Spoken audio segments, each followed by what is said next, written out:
मैंने अपने बहुत से दोस्तों को देखा है, जो रिपोर्टर हैं, कुछ एंकर भी हैं। एक बड़ी फेमस सी लाइन है कि मैं हूं आपका होस्ट और दोस्त। I don't believe in that. मैं हूं आपका रकीब नसीम खान। रकीब इसलिए कह रहा हूं कि रकीब का मतलब होता है दुश्मन, तो कभी दोस्त भी तो रहा हूँगा। तो आज से मैं अपना तारुफ ऐसे ही दूंगा कि मैं हूं आपका रकीब नसीम खान, यानी आपका दोस्त।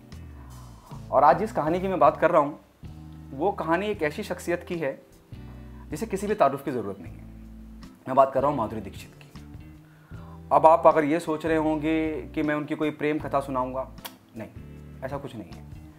मैं माधुरी के बारे में वो बात बताने जा रहा हूँ आपको कि जिस वक्त माधुरी दीक्षित ने इंडस्ट्री में कदम नहीं रखा था और वो अपनी फैमिली का हिस्सा थी, और हालांकि जब उनके माता पिता की आप बात करेंगे तो माता पिता बड़े खिलाफ थे उनके फिल्म लाइन में आने से, और माधुरी को हमेशा से ये लगता था कि उन्हें फिल्म जगत में कुछ करना है। बड़ी कंजर्वेटिव फैमिली थी माधुरी की, उनके माता पिता बहुत खिलाफत में थे, और इसी खिलाफत में उन्हें इस बात की भी फिक्र थी कि इससे पहले ये बॉलीवुड की तरफ रुख करे और कोई अनहोनी बच्ची के साथ हो जाए, उसका विवाह कर दिया जाए। अच्छा ये बताइए, माधुरी दीक्षित से कौन शादी करना नहीं चाहेगा आज की तारीख में, आज के सेटअप में, या जब उनकी शादी नहीं हुई थी तब? हर कोई माधुरी से शादी करना चाहेगा।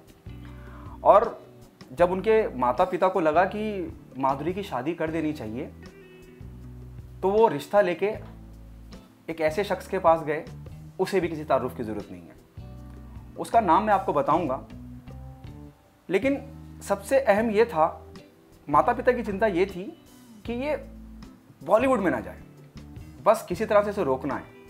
और फिर जो खुदा ने लिख दिया और जो तकदीर में है उसे तो कोई रोक ही नहीं सकता। माधुरी दीक्षित का रिश्ता लेके उनके माता पिता सुरेश वाडकर के घर गए थे। यानी कि सुरेश वाडकर को, जो एक बहुत बढ़िया सिंगर है, एक महान सिंगर है, उनके घर पहुंचे थे और उन्हें अपना दामाद बनाना चाहते थे। आप सोचिए, जिस माधुरी पे पूरी दुनिया फिदा है, उस माधुरी दीक्षित का रिश्ता सुरेश वाडकर के घर गया था।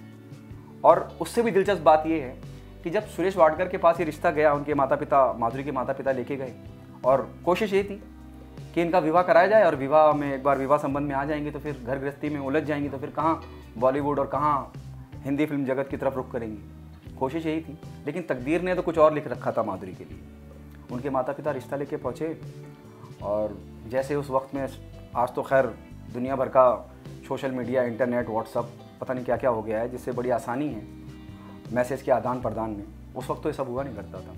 तो माधुरी दीक्षित की एक फ़ोटो, और माधुरी के माता पिता जाके सुरेश वाडेकर जी के माता पिता से मिले और उन्होंने बताया, और दोनों महाराष्ट्रन फैमिली से आते हैं, तो उन्हें वो रिश्ता भी बड़ा माकूल लगा कि बहुत अच्छा होगा हमारी बेटी के लिए, और वो फ़ोटो देके वो चले आए।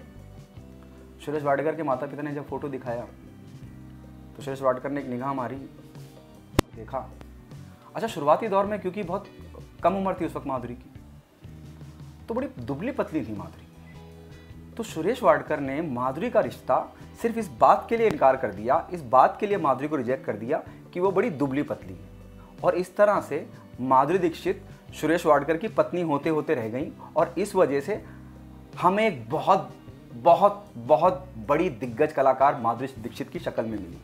अब ये मैं ऑडियंस पे छोड़ता हूँ कि हमें शुक्रिया किसका अदा करना चाहिए। हमें शुक्रिया सुरेश वाडकर का अदा करना चाहिए या उनके माता पिता का, कि जो वो वहाँ लेके गए, और सुरेश वाडकर को, या उनके दुबले पतलेपन का, कि वो दुबली थी इसलिए उन्हें पसंद नहीं आई।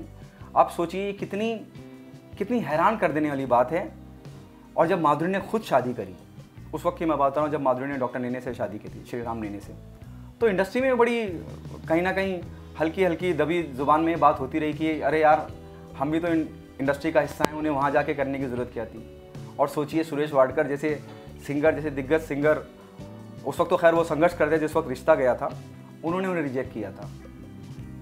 मैं उम्मीद करता हूँ कि आपको ये कहानी भी पसंद आई होगी, क्योंकि ये बहुत हैरान करने वाली कहानी है। माधुरी को कौन ना बोलेगा? आप बोलेंगे? मैं बोलूँगा? नामुमकिन है, कोई ना नहीं बोल सकता हूँ। तो ज़िंदगी पता नहीं कहाँ कहाँ ले जाती है, और ज़िंदगी जहाँ भी ले जाती है आपको सही मकाम पे छोड़ती है, जहाँ जो आप हासिल करना चाहते हो। जो माधुरी चाहती थी हासिल करना, माधुरी ने वो हासिल किया। मैं उम्मीद करता हूँ आपको ये जो मेरा किस्सा, ये कहानी जो मैंने आपको सुनाई है, आप सबको बहुत पसंद आएगी। मैं आपका रकीब यानी दोस्त नसीम खान आपसे विदा लेता हूँ, और उम्मीद करूँगा अगर आपको मेरी कहानी पसंद आई है तो प्लीज़ लाइक करें और कमेंट भी करें। हो सकता है मैं कहीं कहीं गलतियाँ करता हूँ जो आपको नागवार गुजरती हूँ, उसे भी सुधारूंगा, लेकिन बताइए ज़रूर। Thank you.